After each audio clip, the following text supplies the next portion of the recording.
Hello and welcome to Network Spotlight. I'm your host, Mikhail.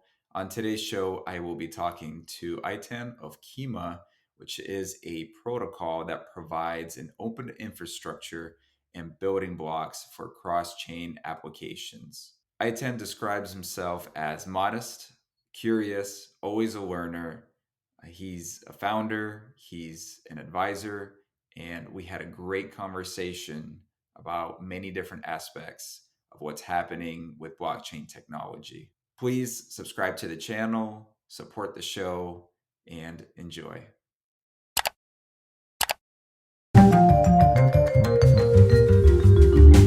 Hello, Eitan. How are you doing today? I'm doing good. Thank you very much.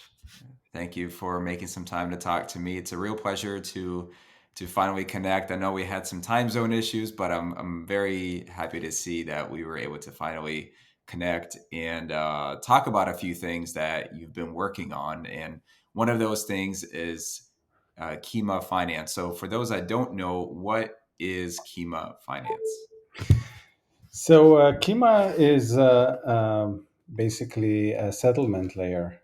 We built Kima to initially connect multiple blockchains and become de facto standard to move liquidity between blockchains. But the vision for Kima is grander. We are actually building a money transfer protocol. That's a decentralized protocol that can move around money. Initially, crypto money, but eventually it would be crypto as well as fiat, anything that will use this settlement layer to support interchain transactions, inter ecosystem transactions, where you start in one ecosystem and the transaction ends on another. So that's a generic settlement layer dedicated to move around liquidity. And what inspired you to create this? What's currently missing right now in DeFi? So actually, we got us the founding team. We started with another project. We started with a project that created tools to handle financial risk for financial institutions, and we built several tools. And when we got to support projects on Solana, we found out how difficult it was to move liquidity. At that time, those were mostly derivatives from the Ethereum ecosystem into the Solana ecosystem. The Solana ecosystem back then did not have any derivatives. And if we wanted to use future contracts on DYDX, it was impossible basically to use them for hedging purposes on Solana. That brought us to this understanding that something is flawed in this ecosystem if we need to only build applications that are constrained, are limited to the available assets and audience that chose that specific ecosystem. Whereas, we've seen the technological evolutions where something starts in a walled garden, and then there's another walled garden and another one, and then interoperability abstracts away those silos, and that creates a real better user experience, and functionality can be extended. And I think we're going into a similar phase. We have the multiple blockchains. In the past, people thought that eventually we will have one or two or three L1s. We see now that this is not the case. We see that we have multiple L1s and new ones are coming. We have L2s, and instead of convergence, we see both evolution that present new infrastructure as well as specialization. So we can think of blockchains and specific ecosystem that solve specific needs. In a world where you have all these ecosystems, if you're building an application, it is unnatural to constrain yourself, to limit yourself to that specific ecosystem. You want to serve your customers, you want to serve your users, you want to provide functionality, and it's only natural to pick and choose components from multiple blockchains and build the functionality that you want. And that was our pain point. We needed some tools from DYDX to provide to Solana users, and that was impossible. So we decided to switch and solve that problem, which seemed way bigger than what we originally tried to solve. Interesting. So it sounds like you ran into the issue yourself and decided, hey, why don't we figure out a way to provide the solution for it? Yeah, so initially we thought of solutions in the context of that specific use case, and then we understood that essentially this is a bigger problem. It's not just our problem, and if we can come up with a solution that would serve other applications, other use cases, that is a way bigger project to handle. We got excited with the innovation that we came up with. The design of the solution is completely different than anything else that exists, and we believe that it's better. So we decided to dedicate ourselves and our time to this solution. And speaking of innovation, the Cosmos ecosystem is rapidly developing right now. What went into your decision to be part of that? Yeah, so we had several considerations that guided us into that decision. One was we wanted to be sovereign. We created this infrastructure, this blockchain um, or protocol, and we did not want to be dependent on any other chain. We are connecting chains, and we did not want to be dependent on availability, um, like some challenges we see with Solana, or gas prices, like we see with Ethereum, or centralization that we see with other chains, not naming names. We wanted to build our own sovereign chain. So that was one major decision. And there's a price to that kind of a decision, which every app chain is paying, but I think it was worth it. On top of it, the fact that from time to market perspective, the Cosmos SDK Tendermint allowed us to come up with a chain very, very quickly. The initial proof of concept, we got it in a matter of weeks.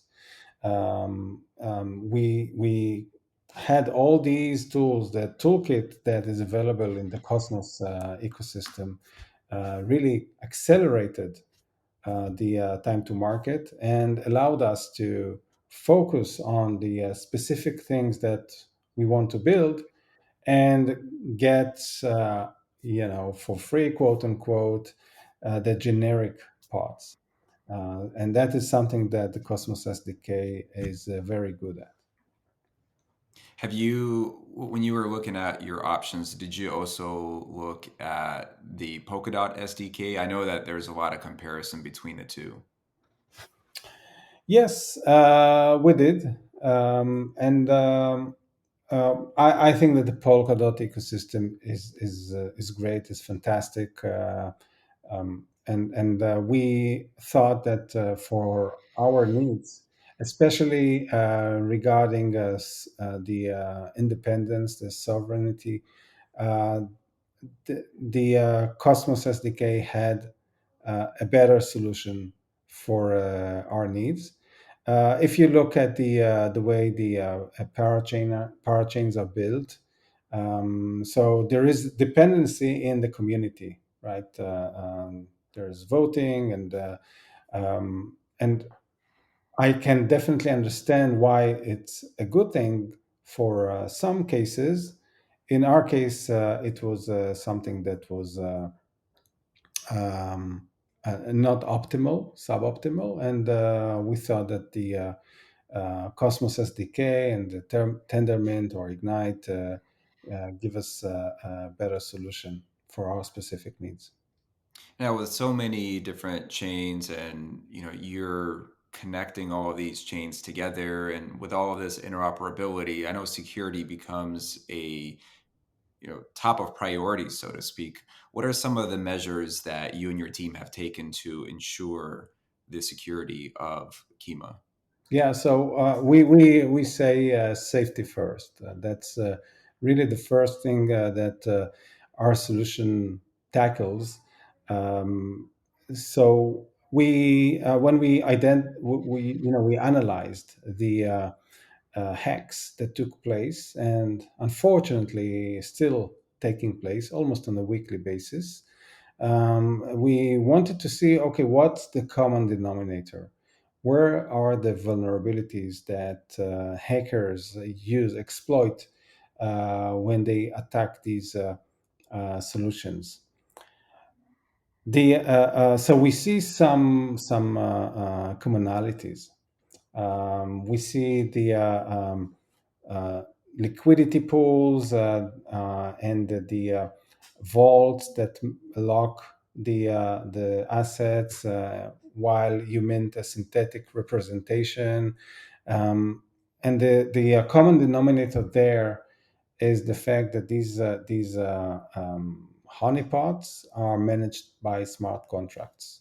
So the majority of the hacks take place by exploiting some kind of a vulnerability in a smart contract. It could be a bug, it could be a loophole, could be something that some developer overlooked.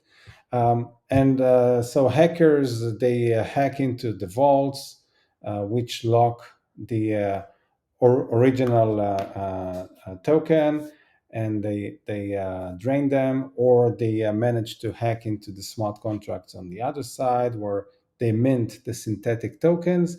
And we've seen, just as an example, Wormhole doing exactly the Wormhole hack. This is exactly what happened. So we and then as part of the innovation process, we said, what if we eliminate these vulnerabilities, not going through yet another audit and hoping that someone else found those loopholes? What if we completely eliminate them?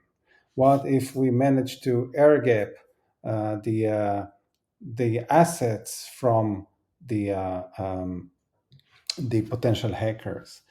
And that's what we did. We built this settlement layer of ours that doesn't use any smart contracts. We're not using oracles. We're not using relayers, and we're not doing bridging. We're not doing minting and wrapping, which are the things that functions as attack surfaces.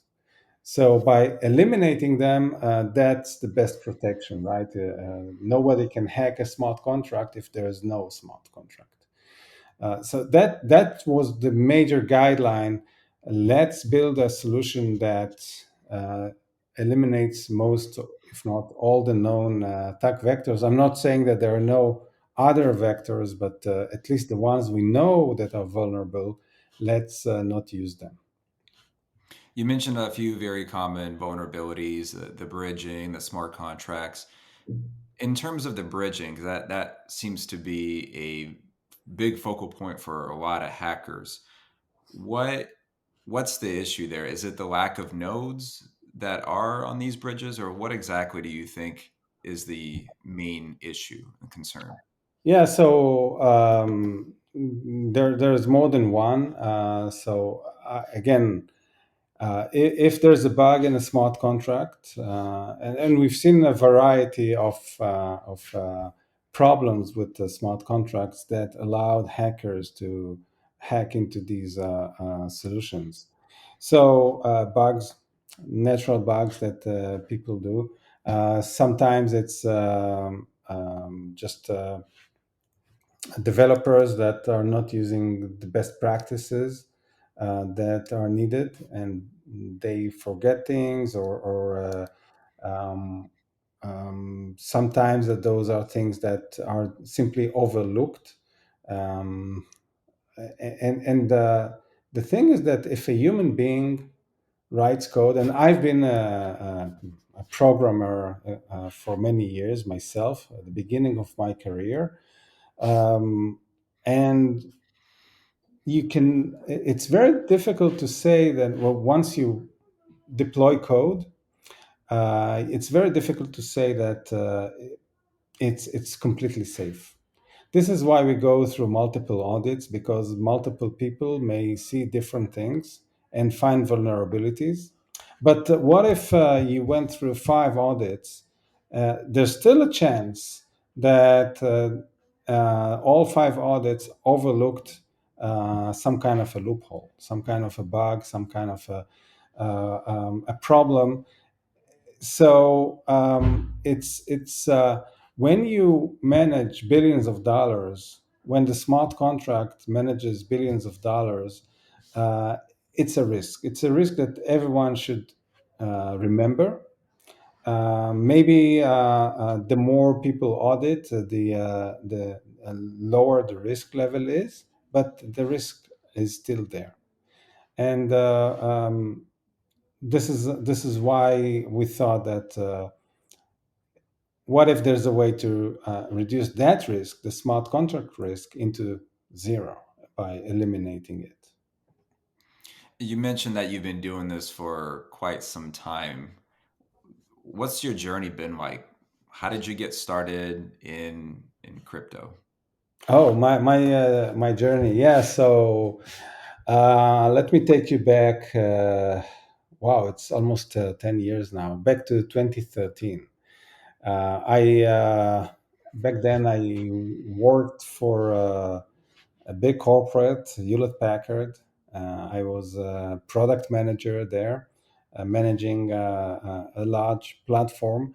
And I read, I think a year earlier, I read the white paper, Satoshi Nakamoto's white paper. And I saw some discussions in some hacker forums about that. And like everyone else, I was very skeptic.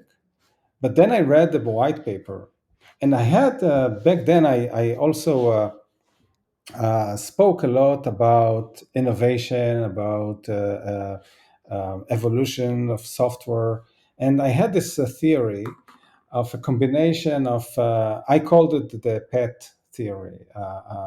PET is people, economics, and technology.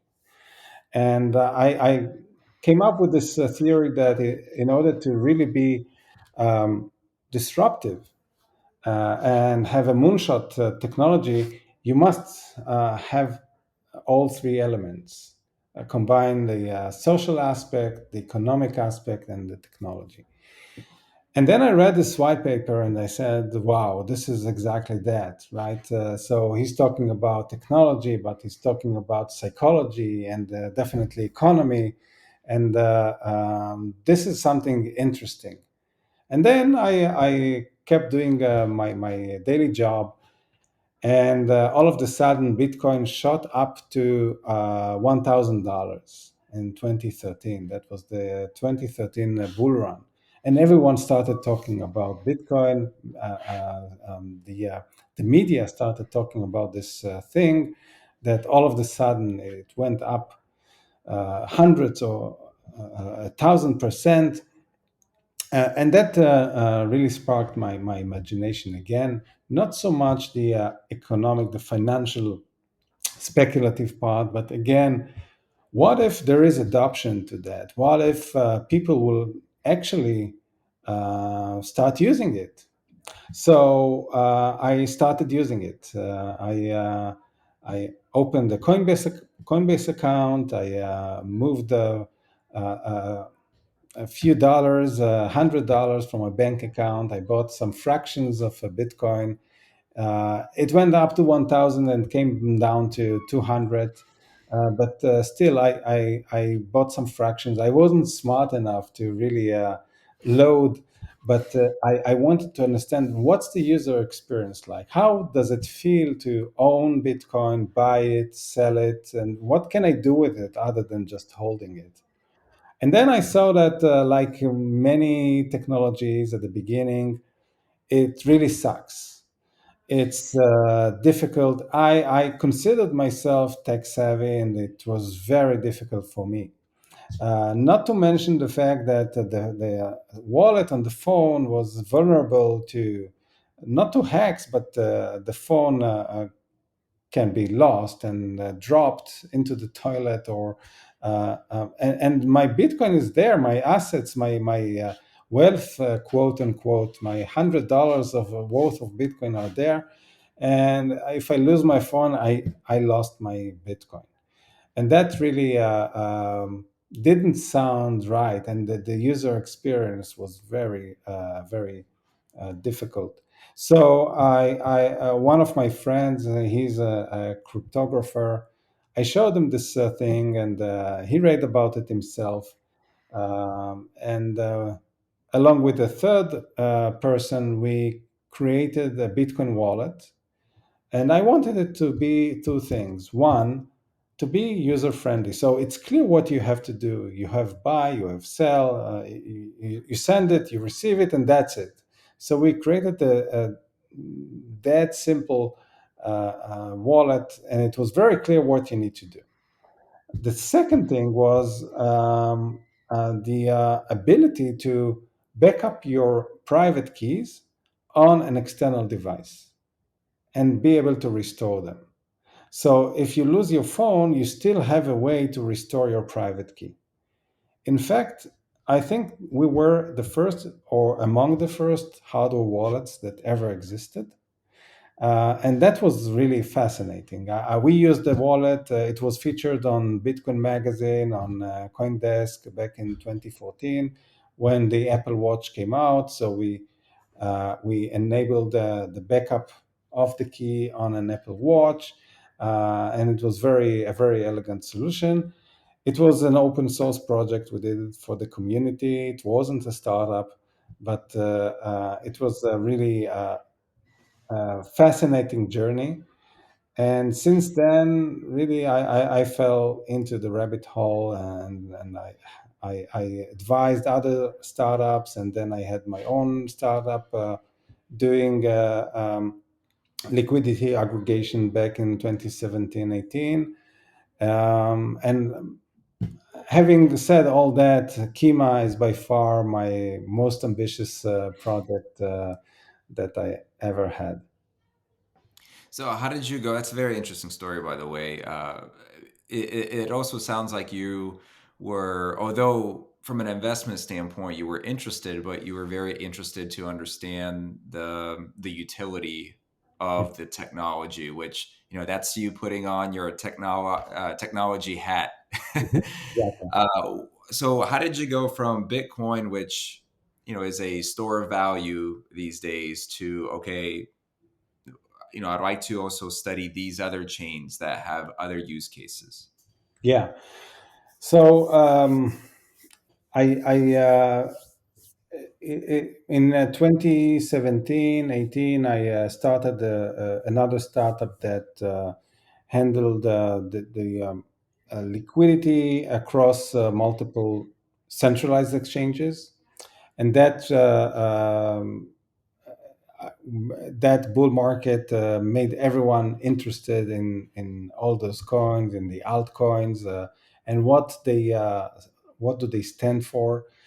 So if you were there at that time at that bull market, you remember the ICO, era where every project created some type of tokens, and I got many calls from friends and then the network, people that were interested, uh, whether or not they can do an ICO, tokenize, you name it. So I got a call from a person I didn't know. Uh, he had a beer brewery, and he wanted to meet me and think how he can tokenize whatever in the beer brewery. That was, I had these strange, awkward conversations about, okay, let's tokenize. So that really made me think, what can be tokenized and what cannot be tokenized. What's the purpose? What's the utility of a token? Is it just a nice way to for funding, for to raise funds, like most of the ICOs, or is there a real utility? And that at that time, which I do, by the way, up to this day, I developed this strange hobby of mine to read white papers. So I read, I think I read thousands of white papers. And by the way, the majority of them are not really explaining anything.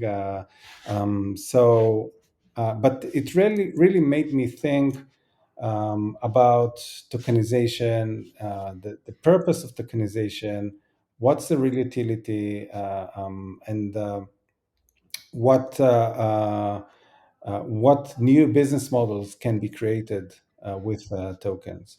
And I advised several startups. I helped them build a real business model, a sustainable business model based on tokens.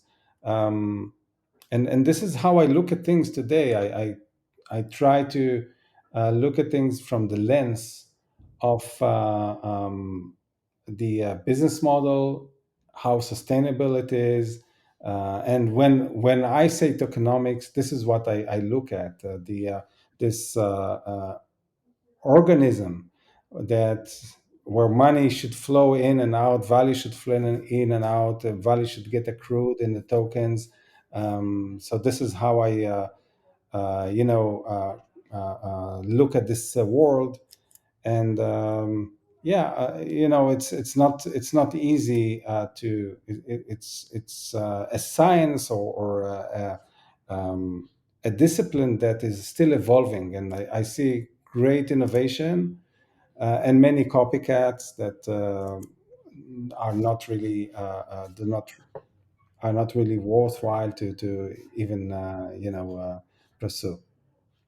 What advice would you give somebody that is trying to solve a real world problem and they're grappling right now, trying to figure out how to write their white paper?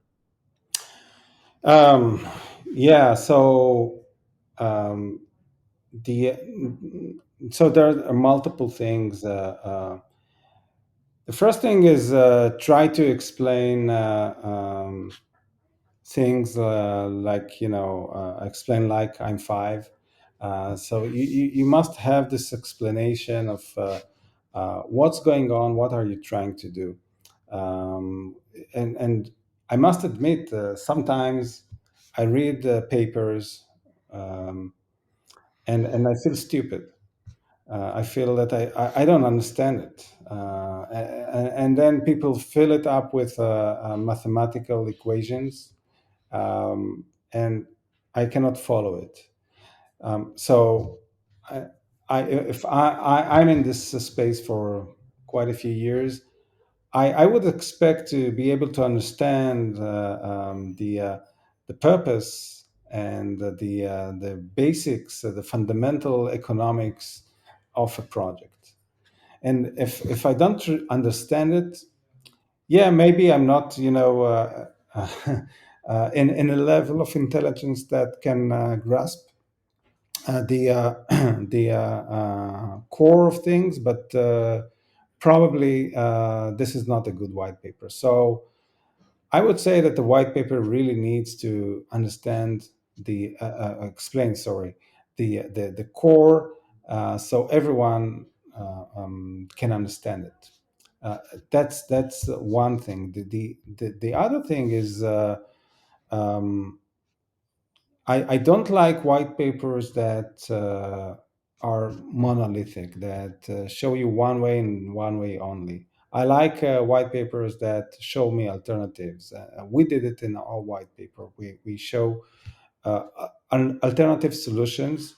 And it's not always that, yeah, we are the best, we do things the best. There may be other solutions which are better for other purposes, but for what we do, we think that we do it best. But I like white papers that extend the explanation, the description. That shows me that these people really understand the area, the field, and they do not just focus on their own solution. Uh, and The last thing I would say is the economics model. This is really fundamental. If you do not have a sustainable, robust economic model, then you should double think. Should you do something that has a token, or you're just an app? And it's okay to be an app, but then why do you need a token? What's the utility of the token? Governance is not enough, and that's a big question. And I see most applications, they it seems like, uh, or many, I wouldn't say most, but many applications, it seems like that they have tokens just for the sake of having a token so they can sell it to investors and raises money. That's fine, but to me, this is not enough, and there has to be some kind of utility. With infrastructure, it's easier because if you're a proof of stake network, then the utility is the staking, right? This is the security of the network, so it's easier. But for applications, I expect to see a good explanation why a token is needed. So what I'm hearing you say is one, simplicity. There's a lot of power in that. Two, being able to share your own perspective out of many different ways of Mhm. doing solving a certain problem. And then three, having a good understanding of the economics. Yeah, absolutely. Great. Well, speaking of economics, well, I should say economy. It's a lot of people say that we're in a world recession right now, and a lot of what's happening geopolitically affects what happens not just in the crypto market, but every market as a whole. And for blockchain technology, we always try to focus on the fundamentals and the use cases. But from a geopolitical standpoint and just more short term, what do you see happening here within the next year or 2 years? Mhm. Are we going back up to a bull market? Are we going to stay here for a while? What are your personal thoughts? Yeah, so I'm always optimistic. I think that um, so we're going to be in a risk-on environment for a while. But having said that, I think that from whether or not we've seen the bottom, we might have, or we will see it soon. That doesn't mean that in the next 6 months, Bitcoin will get back to $70,000. That's not what I'm saying. But I think that we were close to the bottom. So that is good news. But we will price will probably consolidate for a good few months, maybe a good part of next year before we start calling it a bull market again. And that is I'm a big believer in cycles, and specifically for Bitcoin, in the 4 year cycle, because of the halving, and uh, Bitcoin is designed to go through 4 year cycles. And I think that we will see another cycle starting soon. I don't know if it's going to be now or in January or in the summer, but probably soon in the next couple of months. And after that, we'll see the trend reversing. That doesn't mean that the overall economic environment is going to be bullish. I can see a case where Bitcoin starts moving up while the rest of the economy is still struggling. And we can look at some specific experiments. We see what happens now in places like Lebanon and Turkey. And I've been hearing this, and some friends of mine, or uh, uh, maybe in a contrarian opinion to mine, uh, and every time Bitcoin goes down with the rest of the market, so okay, where's the inflation hedging? Where is the store of value? Where are these stories of yours? And these things need to be analyzed in perspective, not in a few months, but rather years or maybe decades. And overall, I think in 20 years, when we will look back, I believe that we will definitely see the case of store value and inflation hedging. We see that with gold, by the way.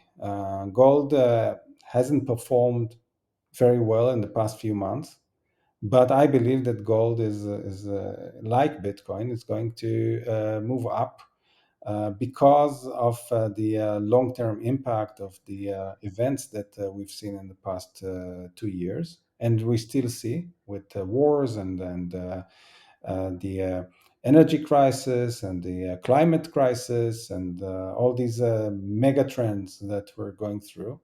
And this is why I think that we will see Bitcoin and the rest of the market starting to diverge in their directions. Yeah, some people are saying that Bitcoin already started to deviate away from the tech sector, which they tend to be pretty neck and neck up to this Mhm. point. So we shall definitely see. Only time will tell. In the meantime, we continue to build and solve real world problems, right? Exactly, exactly. Great. Eitan, where can people learn more about Kima? So very very easily, we are Kima Finance. So the URL is kima.finance, and we're on Twitter. So you can look us up in Twitter, Kima Finance. And I think that those are the best ways to go. From there, you will find links to our Telegram channel, our Medium page. We tend to post blog posts pretty regularly, both about the events in the market, or analysis of things that happen in the bridging space, and a lot is happening, as well as updates, very frequent updates on our progress with the development. We're getting into a beta stage right now, so we're onboarding applications that will use our infrastructure to enable interchain transactions, and all of that is being frequently updated on our Medium page and on Twitter. That's really exciting. Any parting words for the listeners? Um, So we are building a community where really we really want to go through this journey with the community. We're building everything we do is with the builders in mind. We want to do the heavy lifting so builders don't have to think about silos of blockchains, and we really want to abstract away this problem. So we welcome builders to give us feedback, to share their needs and requirements. We want to do it together with the community. I just welcome everyone. Share with us your pain points. Work with us on the solutions, and yeah, it's a great journey. Well said. Thanks so much for your time. Thank you very much.